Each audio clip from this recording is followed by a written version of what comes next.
ሰላም የእግዚአብሔር ሰላምና ጸጋ በያላችሁበት ይብዛላችሁ። እንኳን ወደ ቤቴል ቲዩብ ቻናል በሰላም መጣችሁ።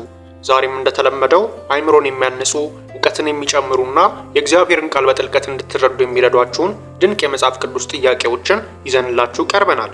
እየተማራችሁ ራሳችሁን እንድትፈትኑ እየጋበዘን ወደ ጥያቄዎቹ ከመሄዳችን በፊት ግን ለዚህ ቻናል አዲስ ከሆናችሁ ቻናሉን ሰብስክራይብ በማድረግ ቤተሰብ ይሁኑ። እንዲሁም የእግዚአብሔርን ቃል ለብዙዎች እንዲዳረስ ላይክ እና ሼር ማድረጋችሁን እንዳትረሱ። ደግሞም ጥያቄዎቹን ከሰራችሁ በኋላ መልሶቻችሁንና አስተያየቶቻችሁን በኮሜንት ላይ እንድታስቀምጡልን ከወዲሁ እናሳስባለን። አሁን ከተዘጋጃችሁ ወደ ጥያቄዎቹ እንለፍ። ጥያቄ ቁጥር 1 ንጉሥ ዳዊት ያስገደለው የቀድሞ የቤርሳቤ ባለቤት ማን ነበር? ሀ ኢዮአብ፣ ለ ናኮር፣ ሐመሩሃ አቤነር፣ መ ኦሪዮን። 10 ሰከንድ አላችሁ።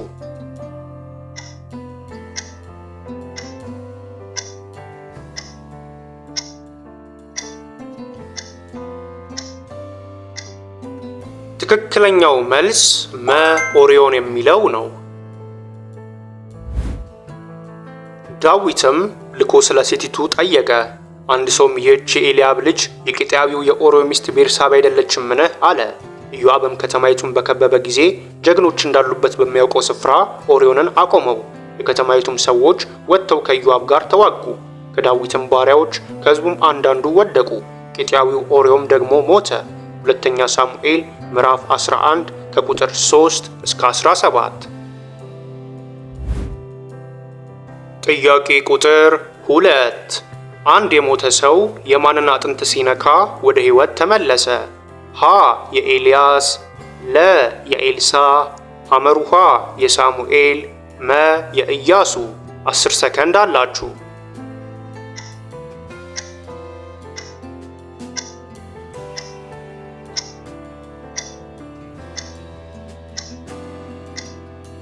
ትክክለኛው መልስ ለ የኤልሳ የሚለው ነው። ኤልሳም ሞተ፣ ቀበሩትም። ከሞዓብ አደጋ ጣዮች በየዓመቱ ወደ አገሩ ይገቡ ነበር። ሰዎችም አንድ ሰው ሲቀብሩ አደጋ ጣዮችን አዩ። ሬሳውንም በኤልሳ መቃብር ጣሉት። የኤልሳንም አጥንት በነካ ጊዜ ሰውየው ድኖ በእግሩ ቆመ። ሁለተኛ ነገሥት ምዕራፍ 13 ከቁጥር 20 እስከ 21። ጥያቄ ቁጥር 3 እነሆ መሰላል በምድር ላይ ተተክሎ ራሱም ሰማይ ደርሶ እነሆም መላእክት ሲወጡና ሲወርዱበት በሕልም ያለመው ማን ነው?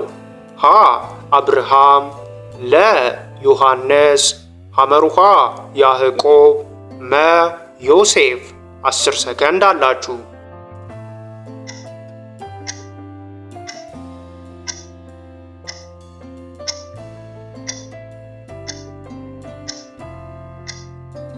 ትክክለኛው መልስ ሐመሩሃ ያዕቆብ የሚለው ነው። ያዕቆብም ከቤርሳቤህ ወጥቶ ወደ ካራን ሄደ። ሕልምም አለመ። እነሆ መሰላል በምድር ላይ ተተክሎ ራሱም ወደ ሰማይ ደርሶ እነሆም የእግዚአብሔር መላእክት ይወጡበት ይወርዱበት ነበር። ኦሪት ዘፍጥረት ምዕራፍ 28 ከቁጥር 10 እስከ 12። ጥያቄ ቁጥር 4 ያደረግኩትን ሁሉ የነገረኝን ሰው ኑ እዩ እንጂ እርሱ ክርስቶስ ይሆንን ያለችው ማን ናት? ሀ ሳምራዊቷ ሴት፣ ለ መግደላዊት ማርያም፣ ሐመሩሃ ማርታ፣ መ ኤልዛቤል። 10 ሰከንድ አላችሁ።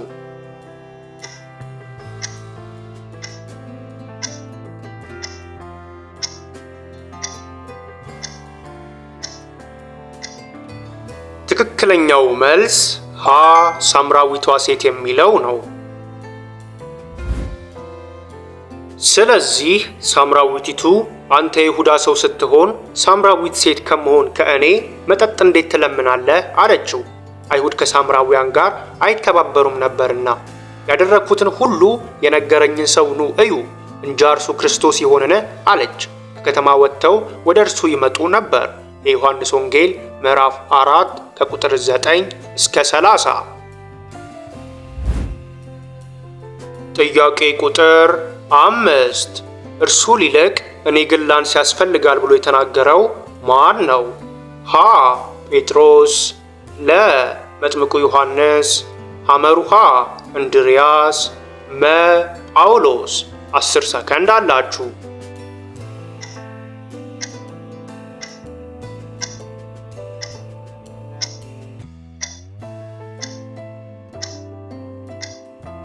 ትክክለኛው መልስ ለመጥምቁ ዮሐንስ የሚለው ነው።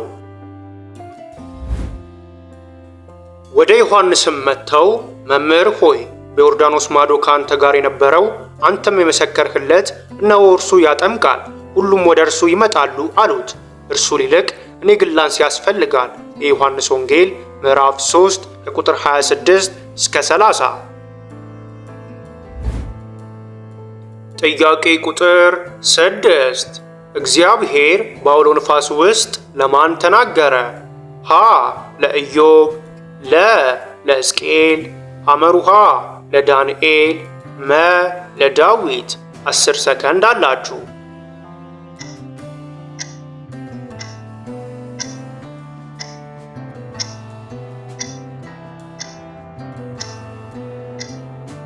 ትክክለኛው መልስ ሀ ለኢዮብ የሚለው ነው። እግዚአብሔርም በአውሎ ንፋስ ውስጥ ሆኖ ለኢዮብ መለሰ እንዲህም አለ፣ ያለ እውቀት በሚናገር ቃል ምክርን የሚያጨልም ይህ ማን ነው? እንግዲህ እንደ ሰው ወገብህን ታጠቅ፣ ጠይቀሃለሁ፣ አንተም ተናገረኝ። መጽሐፈ ኢዮብ ምዕራፍ 38 ከቁጥር 1 እስከ 3። ጥያቄ ቁጥር 7 ዮናስም ወደ ነነዌ ከተማ ከገባ በኋላ በምን ያህል ጊዜ ውስጥ ነነዌ ትገለበጣለች አለ? ሀ በ3 ቀን ውስጥ፣ ለ በ2 ቀን ውስጥ፣ ሐመሩሃ በ4 ቀን ውስጥ፣ መ በ1 ቀን ውስጥ። 10 ሰከንድ አላችሁ።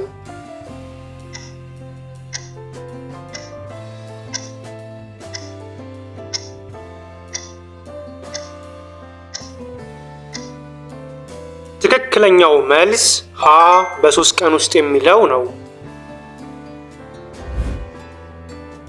ዮናስም ተነስቶ እንደ እግዚአብሔር ቃል ወደ ነነዌ ሄደ። ነነዌም የ3 ቀን መንገድ ያህል እጅግ ታላቅ ከተማ ነበረች። ዮናስም የ1 ቀን መንገድ ያህል ወደ ከተማይቱ ውስጥ ሊገባ ጀመረ። ጮኸም፣ በ3 ቀን ውስጥ ነነዌ ትገለበጣለች አለ። ትንቢተ ዮናስ ምዕራፍ 3 ከቁጥር 3 እስከ 4። ጥያቄ ቁጥር 8 ብንያምን ስትወልድ የሞተችው የትኛዋ ሴት ናት? ሀ ሊያ፣ ለ ሚካኤላ፣ ሐመሩሃ ራሄል፣ መ ሃና። 10 ሰከንድ አላችሁ።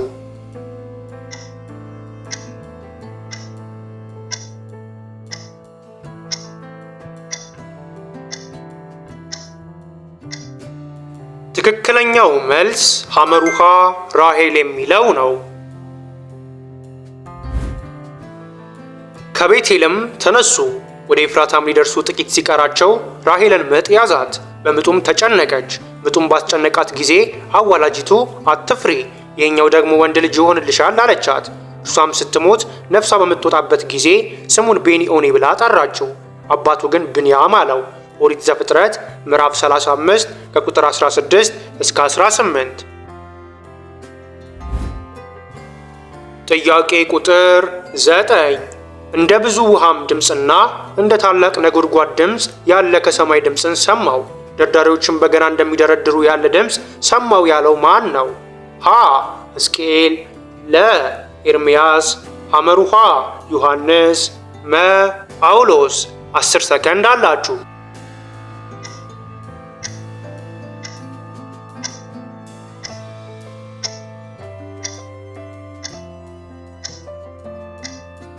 ትክክለኛው መልስ ሐመሩሃ ዮሐንስ የሚለው ነው። እንደ ብዙም ውሃም ድምፅና እንደ ታላቅ ነጎድጓድ ድምፅ ያለ ከሰማይ ድምፅን ሰማው፣ ደርዳሪዎችን በገናን እንደሚደረድሩ ያለ ድምፅ ሰማው። በዙፋኑም ፊት በአራቱም እንስሶችና በሽማግሌዎቹ ፊት አዲስ ቅኔን ዘመሩ። ከምድርም ከተዋጁት ከ144,000 በቀር ያንን ቅኔ ሊማር ለማንም አልተቻለውም። የዮሐንስ ራእይ ምዕራፍ 14 ከቁጥር 2 እስከ 3።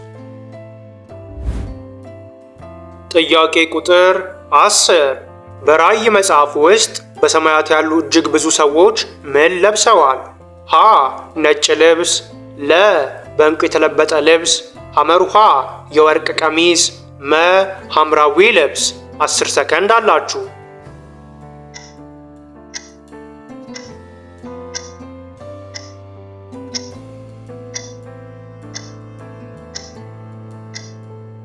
ትክክለኛው መልስ ሀ ነጭ ልብስ የሚለው ነው። ከዚህ በኋላ አየሁ፣ እነሆ አንድ እንኳን ሊቆጥራቸው የማይችል ከሕዝብና ከነገድ ከወገንም ከቋንቋም ሁሉ እጅግ ብዙ ሰዎች ነበሩ። ነጭ ልብስም ለብሰው የዘንባባም ዝንጣፊዎች በእጆቻቸው ይዘው በዙፋኑና በበጉ ፊት ቆሙ። የዮሐንስ ራእይ ምዕራፍ 7 ከቁጥር 9። ጥያቄ ቁጥር 11 ማንን እልካለሁ ማንስ ይሄድልናል ሲል እነሆኝ እኔን ላከኝ በማለት ለእግዚአብሔር የመለሰው ማን ነው? ሀ ኢሳይያስ፣ ለ ሙሴ፣ ሐመሩሃ ኤርምያስ፣ መ ሕዝቅኤል። 10 ሰከንድ አላችሁ።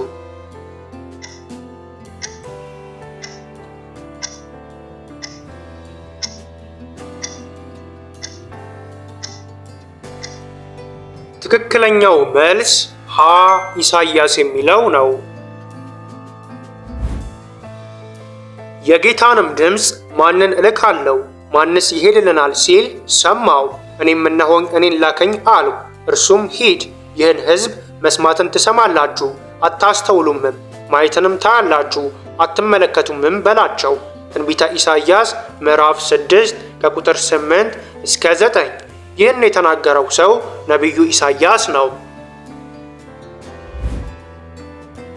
ጥያቄ ቁጥር 12 እየነደደ ያልተቃጠለውን ቁጥቋጦ ያየው ማን ነበር? ሀ ኤልያስ፣ ለ ኢያሱ፣ ሐመሩሃ አብርሃም፣ መ ሙሴ። 10 ሰከንድ አላችሁ።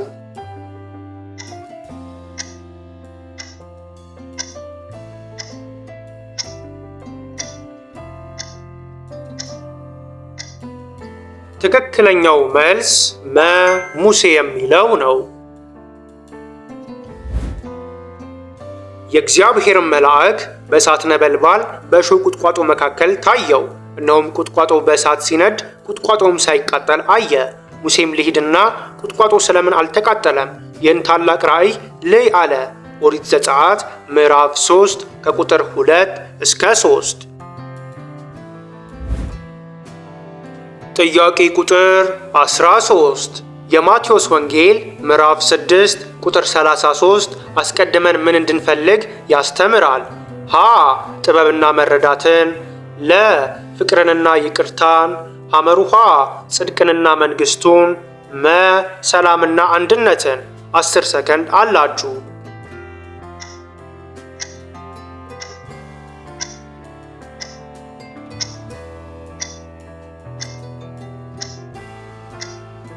ትክክለኛው መልስ ሐመሩሃ ጽድቅንና መንግሥቱን የሚለው ነው። ነገር ግን አስቀድማችሁ የእግዚአብሔርን መንግሥት ጽድቁንም ፈልጉ፣ ይህም ሁሉ ይጨመርላችኋል። ነገ ለራሱ ይጨነቃልና ለነገ አትጨነቁ፣ ለቀኑ ክፋቱ ይበቃዋል። የማቴዎስ ወንጌል ምዕራፍ 6 ከቁጥር 33 እስከ 34። ጥያቄ ቁጥር 14 ኢየሱስም ዕውሩን ሰው ዓይኑ ላይ ተፍቶበት እጁንም ከጫነበት በኋላ ምን ታያለህ ብሎ ሲጠይቀው ዕውሩም ሰው ሰዎች ምን ሲያደርጉ አያለሁ ብሎ ተናገረ። ሀ የሰዎችን ጥላ አያለሁ አለ። ለ ሰዎች እንደ ዛፍ ሲመላለሱ አያለሁ አለ። ሐመሩሃ የሚያብረቀርቁ ምስሎችን አየሁ አለ። መ እንደ ጭጋግ ያለ ነገር አየሁ አለ። 10 ሰከንድ አላችሁ።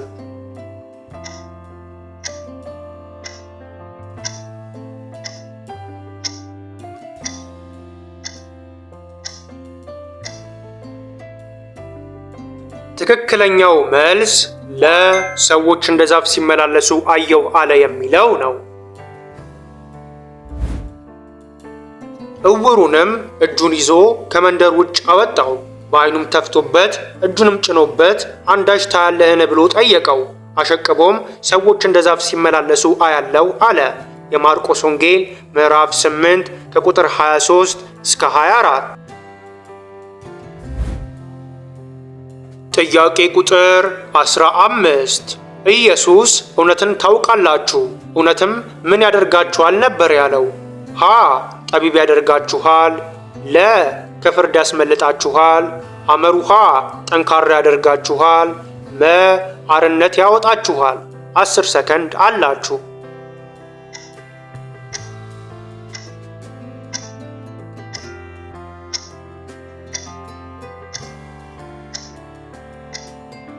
ትክክለኛው መልስ መ አርነት ያወጣችኋል የሚለው ነው። ኢየሱስም ያመኑትን አይሁድ እናንተ በቃሌ ብትኖሩ በእውነት ደቀ መዛሙርቴ ናችሁ፣ እውነትንም ታውቃላችሁ፣ እውነትም አርነት ያወጣችኋል አላቸው። የዮሐንስ ወንጌል ምዕራፍ 8 ከቁጥር 31 እስከ 32። ጥያቄ ቁጥር 16 ወደ ኋላ በመመልከት የጨው አምድ የሆነው ወይንም የሆነችው ማናት ወይንም ማን ነው? ሀ አቢግያ፣ ለ እዝራ፣ ሐመሩሃ የሎጥ ሚስት፣ መ ሲጳራ። 10 ሰከንድ አላችሁ።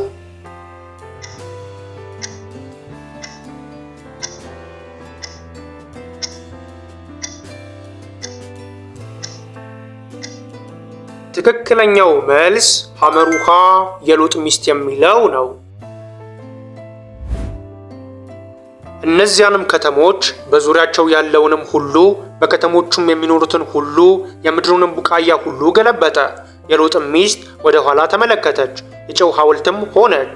ኦሪት ዘፍጥረት ምዕራፍ 19 ከቁጥር 25 እስከ 26። ጥያቄ ቁጥር 17 እግዚአብሔር አሮንን ከሙሴ ጋር እንዲሄድ ለምን ሾመው? ሀ አሮን በዕድሜ ትልቅ ስለነበር፣ ለ አሮን ወታደራዊ ክህሎት ስለነበረው፣ ሐመሩሃ ፈርዖንን በግል ስለሚያውቀው፣ መ ሙሴ አፈ ኮልታፋ ስለነበር። 10 ሰከንድ አላችሁ።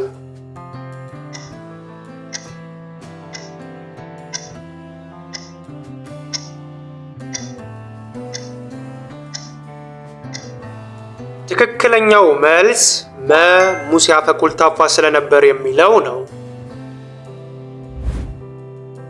ሙሴም እግዚአብሔርን ጌታ ሆይ እኔ አፈ ኮልታፋ ምላሴም ጸያፍ የሆነ ሰው ነኝ። ትናንት ከትናንት ወዲያ ባሪያህንም ከተናገርኸኝ ጀምሮ አፈ ትብ ሰው አይደለሁም። የእግዚአብሔርም ቁጣ በሙሴ ላይ ነደደ፣ እንዲህም አለ፣ ሌዋዊው ወንድምህ አሮን አለ አይደለምን? እርሱ ደህና እንዲናገር አውቃለሁ። እነሆ ደግሞ ሊገናኝህ ይመጣል፣ ባየህም ጊዜ በልቡ ደስ ይለዋል። ኦሪት ዘጸአት ምዕራፍ 4 ከቁጥር 10 እስከ 14። ጥያቄ ቁጥር 18 በግብፅ የደረሰው የመጨረሻውና እጅግ አስከፊው መቅሰፍት ምንድን ነበር? ሀ የጨለማ መቅሰፍት፣ ለ ውሃ ወደ ደም መለወጥ፣ ሐመሩሃ የእባጭ መቅሰፍት፣ መ የበኩር ልጅ ሞት። 10 ሰከንድ አላችሁ።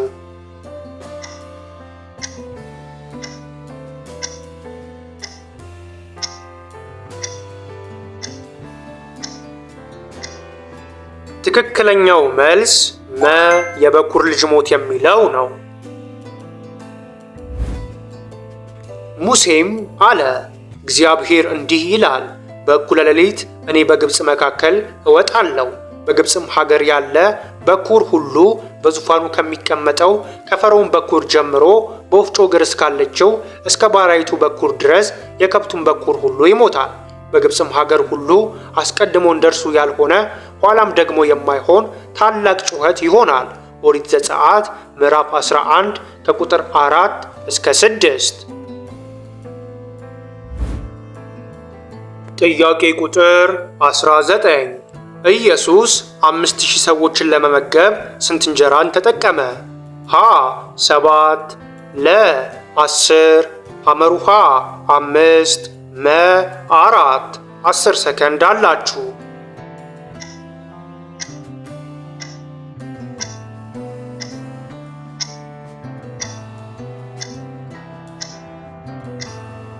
ትክክለኛው መልስ ሐመሩሃ 5 የሚለው ነው። እነርሱም ከ5 እንጀራና ከ2 ዓሣ በቀር በዚህ የለንም አሉት። እርሱም እነዚያን ወደዚህ አምጡልኝ አላቸው። ሕዝቡም በሳር ላይ እንዲቀመጥ አዘዘ። 5ቱንም እንጀራና 2ቱን ዓሣ ይዞ ወደ ሰማይ አሸቅቦ አየና ባረከ። እንጀራውንም ቆርሶ ለደቀ መዛሙርቱ ሰጠ፣ ደቀ መዛሙርቱም ለሕዝቡ። የማቴዎስ ወንጌል ምዕራፍ 14 ከቁጥር 17 እስከ 19። ጥያቄ ቁጥር 20 እግዚአብሔር አብርሃምን የእምነት መስዋዕት ፈተና አድርጎ እንዲያቀርብ ምንን አዘዘው? ሀ ንብረቱን ሁሉ፣ ለ የሚቃጠል መስዋዕት፣ ሐመሩሃ ልጁ ይስሐቅን፣ መ የበኩር ልጁን። 10 ሰከንድ አላችሁ።